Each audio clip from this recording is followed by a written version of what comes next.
The show's all yours. Hey, Charlie. Hey, Renegades. Sorry, just having a little popsicle here to wash the taste of a regulation loss to the Blackhawks out of my mouth. It's not anything that anyone wants. It's not anything anyone likes. But unfortunately, that's the result you're getting tonight. And here's what I'm going to say. I'm not going to drag it out. I'm not going to go on and on. You've got to remember, this team has lost a lot of players. And now they found themselves in the unique situation where they have an opportunity to make the playoffs.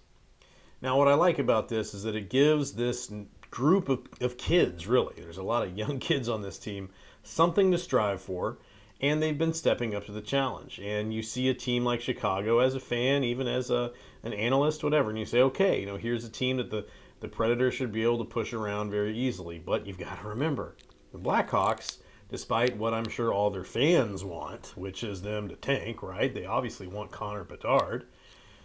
They've got something to prove. They're trying to prove that they're not dead. Yeah, they've lost Patrick Kane, and the season's not over. I mean, they're not obviously going to make the playoffs, but they don't have a chance to make the playoffs. But still, they want to prove that they're not dead yet.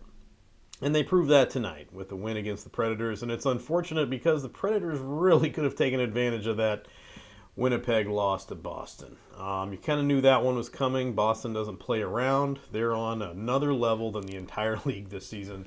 And if they're not Stanley Cup favorites, I don't know who is. But here's the thing. The Jets lost. The Predators lost. They gained no ground. They could have gained 2 points. They could have been within 2 points of a playoff spot, and with Winnipeg coming to town this Saturday. But you get the result you had tonight. And what can I say? You want me to break it down for you? The Blackhawks would not let anybody get into the offensive zone. They stood those guys up at the blue line all night long. And this was what was remarkable, once they did get in to the offensive zone, they'd be pinched all the way down against the boards. They'd try to make a cross-ice pass at somebody open. Somebody was there to disrupt that pass almost every time. Almost every time. Now, you can blame this on Fabro if you want. It wasn't his fault. I mean, the goal happened. Yeah, that was what it was. But this loss is not on Fabro. This loss is on the fact that Chicago was willing to stand dudes up at the blue line and make it really, really hard for the Predators to get anything going in the offensive zone.